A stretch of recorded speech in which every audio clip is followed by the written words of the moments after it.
Giovanna, what's your full name? Giovanna Melandri. All right. And I've heard several people say that you're one of the, if not the leading environmentalist of Italy and one of the leading environmentalists of Europe. How long have you been interested in the environment? Well, since quite a while now, and I've been an activist in volunteer terms with my group since many years. It's now more than 10 years. But I'm working full-time with a group called Lega per l'Ambiente, which means League for the Environment in English, since 4 years now. Okay. I've been sort of interested in the issues since a long time, even before my active work in more research. Okay. So, but I was basically interested in the issue even before doing some research activity in university and as an economist, because I'm an economist by training, and finding out that the mainstream economic thought and teachers weren't dealing with the issues of social costs and externalities well enough, and that's how I really got into the environmental issues through a criticism of the economic mainstream thought. Is that the criticism of what shall we call it? Mainstream neoclassical economics? Yeah, certainly. Is that fairly widespread in Europe? That criticism? Yes. Well, we've lived through years, as you know, probably better than I do, and in your country this has been very visible. We've lived through years of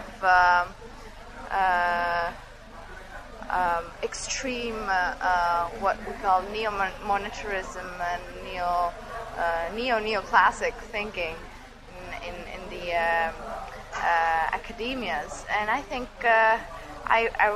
I sort of reacted to that in a way, and that was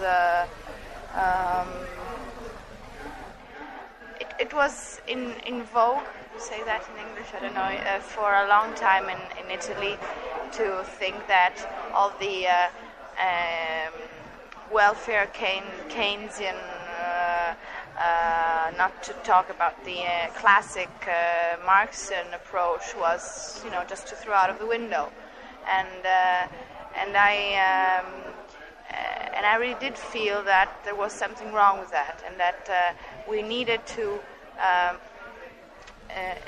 consider nature and the relationship with nature as one of the basics of economics. So I started working on an author that you probably know called Georgescu Rögen. That was the way I sort of deviated from neoclassical economics, and but very quickly I realized that what I really wanted to do was to try and change things on the ground. So I moved into this other work, which is not a basic research work, even though I do some research, even though my group has constituted a research institute which does research work, but always keeping it together with the I would say the political momentum of environmental policy in Italy and in Europe in general. And does your group have members? Yes, my group is a grassroots group, and it's the biggest group in Italy. Okay. Lega per l'Ambiente is the most spread out environmental group in the country. Okay. We have more than 600 chapters all over the country at this point, and nearly 100,000 members. And 100,000 members. And what is your position in the? You're the director, the national director. I'm not the national director. We have a executive committee of 6 members, and I am in charge of our international program, and I'm in charge of our scientific program. Okay. So that is how it works. So what are the environmental issues that, does one say Lega for short? How do you call your... Excuse me? What do you say as a short name for your... For Lega. Lega. Lega. Yeah, Lega. What are the issues that Lega is most concerned about? Well, we were born on the energy and nuclear issue. That was our sort of imprimatur. But now we are doing different things. We have moved from the energy sector to. It's not that we don't deal with it anymore. In fact, it's still a main topic for us. But we now also are dealing a lot with toxic waste, industrial pollution, air pollution, water pollution, sea. We have a country that is very much that has a big problem with pollution of waters. I've been in the Italian Riviera, and yeah. And we have a campaign every year which consists in having 3 boats run by us, taking samples of the water of the coasts, of the coastal waters, and giving alternative data on the real state of the health of our water coastal water. And the other thing we do is we edit every year, and this is the thing I'm in charge of, an annual report on the state of the environment. In Italy or in the world? In Italy, which is very important for us because it's a possibility of reviewing year by year what the environmental policy which we produce every year. And it's a big work, and it's published by a major Italian publisher called Mondadori, and that's one of our big annual. Well, let me ask you activities. This: in your capacity as the international person at Lega, and the scientific committee. That's exactly. Okay. In this role, I'm editing the state of the. Let me just ask you this: do you have occasion to work with environmentalists from other European countries? Oh yes, a lot. So, let me ask you a fairly candid question. What is the opinion, if there is one, of the European environmentalists of the United States government's international environmental position?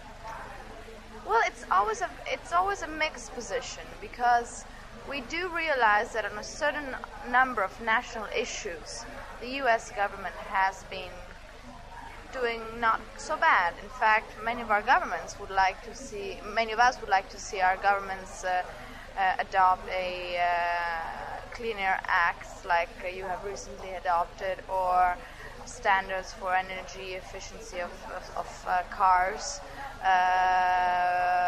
like California's. I mean, I'm not talking now on a national level, but you see, so there's a mixed feeling about.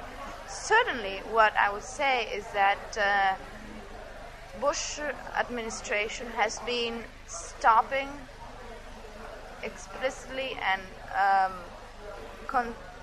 continuously blocking the negotiations, international negotiations on the greenhouse, on biodiversity, on forests. I mean, mainly on the climate issue, but also on the other issues in terms of international consultation on global issues. The U.S. has really had a very bad position and has stayed behind.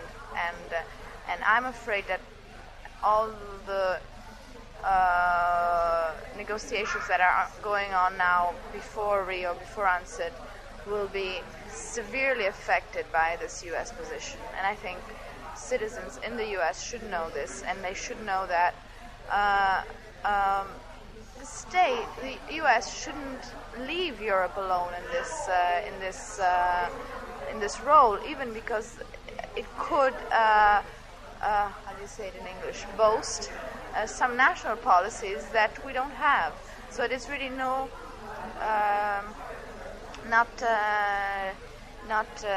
clear why this is happening. In fact, I do think that there is a specific question concerning energy consumption. And that is another thing which I think our friends, NGOs, environmental NGOs in the States have to work harder on. And with that I mean energy consumption levels in the States are among the highest in the world.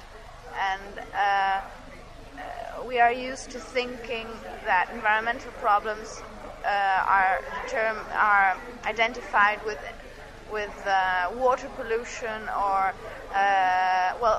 emissions of things, and on a very common base thinking, we never consume energy, and the way we the level we consume energy is as bad for the environment as, consumeristic behavior in other areas. And that is something that really has to be worked on, because I think that's the main reason why the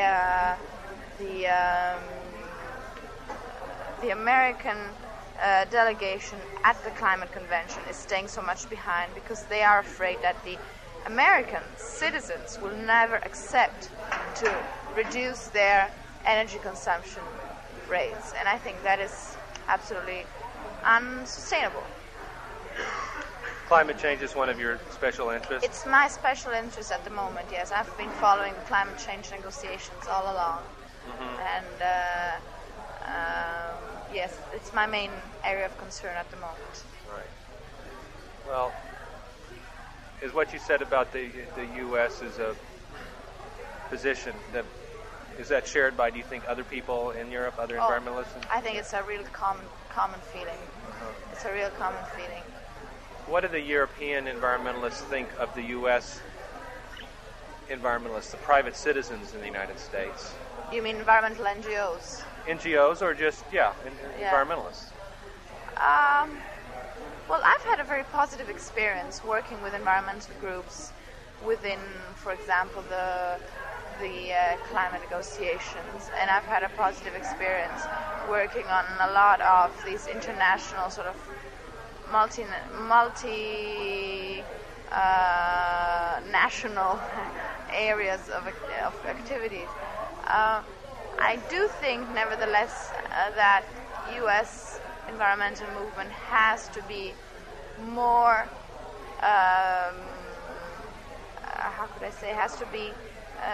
has to adopt more campaigns that talk directly to citizens. I mean, they have to do more grassroots work, I think, and I think there's a lot to do in terms of informing the public.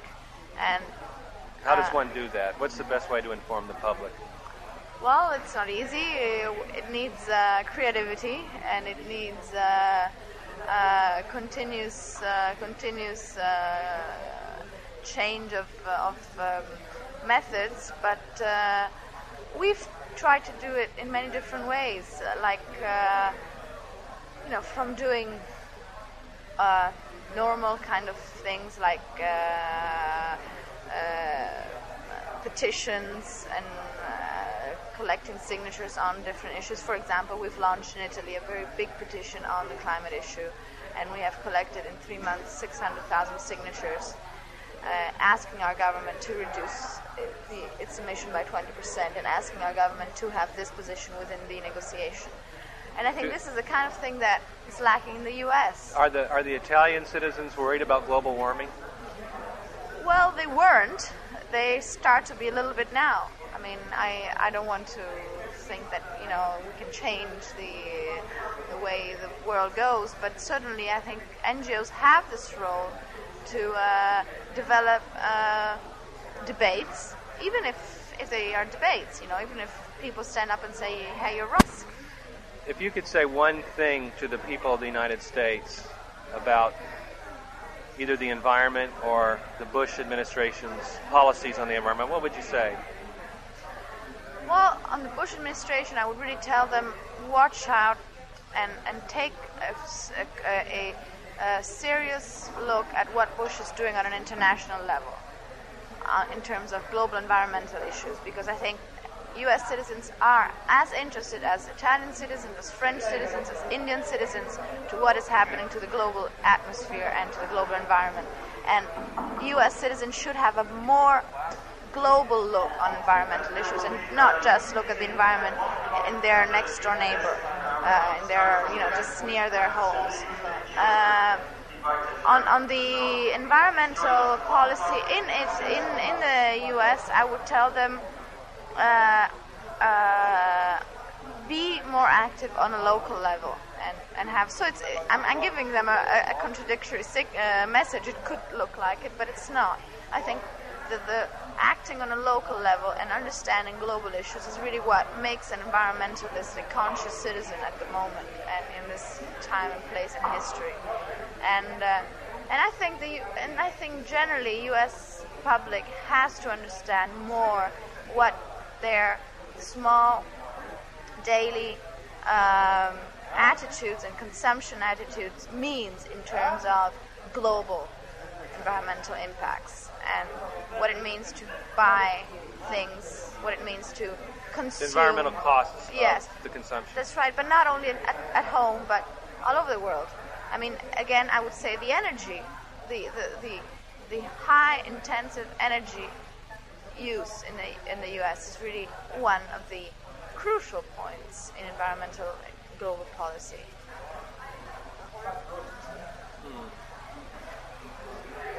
I mean, Think. who are the leading thinkers? You're speaking as an economist now, who have written about imperfections in late 20th century economic thought, as far as not taking into account environmental effects or future effects or the paradigm, what I call the paradigm of complexity. Economists? Right. Well, they don't have to be economists, but there are not many of them. Isn't this sort of a gaping hole in late 20th century thought that we structure so much of our culture and society around this market, which is so woefully inadequate in truly valuing reality? Definitely. I quite frankly, just to get in a more conversational tone with you now, I really think that is one of the major problems with the late 20th century is that we worship the market now, especially with the fall of communism and the fall of the Soviet Union. The market, it's the market, democracy. But quite frankly, and I used to be a real free market person. But then you go a little deeper and you realize it's fatally flawed. It's fatally flawed. You see, I think the interesting thing at the moment now is that we are facing a moment where it's like we had two columns of a temple. It's like the free market as one of the totems, yes, and communism and planned economy as the other totem, and there were really two columns of the same temple. They were opposing each other, but also keeping each other in terms of identity, in terms of self. And I think what is happening, one column has gone down, and I'm sure the other one has to go down as well. So what I don't read all that is happening in Central Europe and the Soviet Union as just as a failure of the communist economy, of the planned economy. Naturally it is, and I'm also happy that it's so evident now. But I also feel that the market economy is collapsing, and we have started to have signs of that. They're different. It's not that people are as hungry as they may be in the Soviet Union at the moment, but people are very unhappy. Poverty is increasing in the rich countries and in the poor countries. So something wrong with the temple, and it's starting to break down. The problem is that we are in a transition period, and we don't yet have other lines of thoughts and there are seeds, there are things here and there, and we have to catch these seeds and try and put them together. This is why, for example, I think as I was saying before, the alternative economic thought that I have bumped into, Georgescu-Reagan, Herman Daly, these kind of people are very important to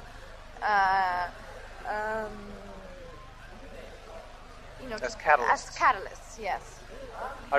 What I think about this whole UNCED process is we're going to see maybe 20 or 30 years of a new synthesis being built on Earth, and there's going to be what I think is a major paradigm shift. Yeah.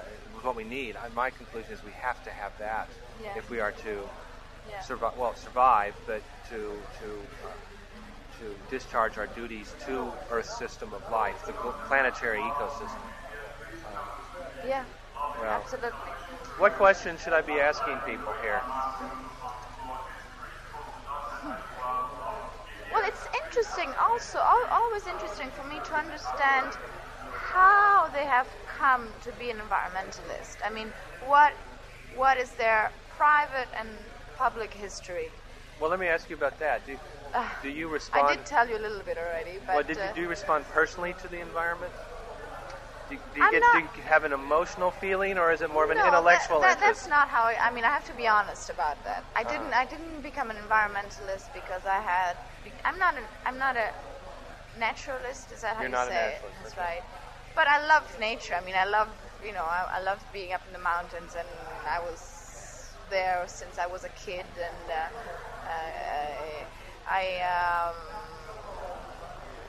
I really need nature, but I'm not fanatic about it. I mean, I'm not. I love cities. I love big cities with big crowds of people, and I love culture. Right. So I didn't get to it that way, but I did maybe more than external nature. I mean, in terms of nature, one bridge for me was really to see how internal unhappiness and internal stress and psychological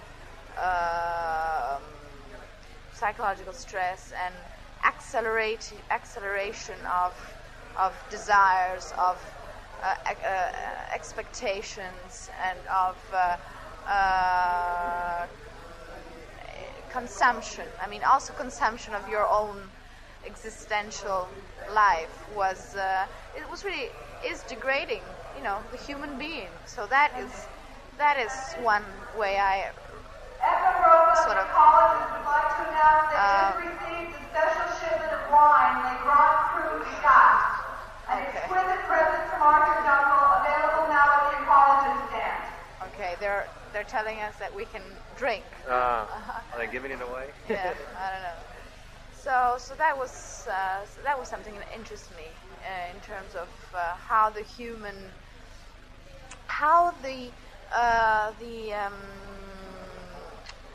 impersonal approach that we are sort of obliged to have in modern consumeristic societies, the impersonality of our relationships with things, with human beings. And I think that is really one of the things that is at the root of the impersonal relationship with nature. So I didn't start from nature, I started from human beings. Well, I think being an environmentalist is a very humanistic thing. Absolutely. Which is something that a lot of people are just coming to realize. Yeah. But talking about as we've seen in this conference, especially concerning biodiversity, the environment is the context of all of human culture and existence. And so when we preserve the environment, we're doing something very humanistic. That's right. As well as, one might argue, discharging a very serious duty to other beings, if one wants to get out of a purely anthropocentric viewpoint. That's right. Do you ever have any spiritual type feelings about what you do? Well, I do some. I mean, I consider myself a spiritual person. I mean, in the sense that I have I need to nurture my the spiritual part of me, but it's a very personal and private thing. You don't want to talk about it. I don't want to talk about it, and I don't think it needs to be sort of how do you say it in English? I don't think it needs to be.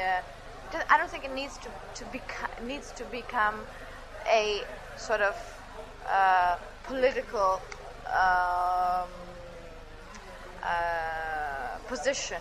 like sometimes it does happen. I think it's a very private thing, and but certainly motivations for what we do derives from there, and I think it's important that doing what you think is right. Yes, doing what you think is right, and keeping bits of your life together. That's another thing. Not just being seeing your life as a whole, as a work of art almost. That's right. That's right. Yeah. Not having a life's that's work. That's right. Not a separate concepts that you have to put together when you go to sleep at night or when you wake up in the morning and say, well, who am I this morning? Am I the spiritual researcher, or am I the hyper-productive? I don't know. So I think it's useful to have that in mind. I mean, to have that ongoing thing. But as I say, I prefer considering it a private thing. Okay. Well, thank you very much. Thank you.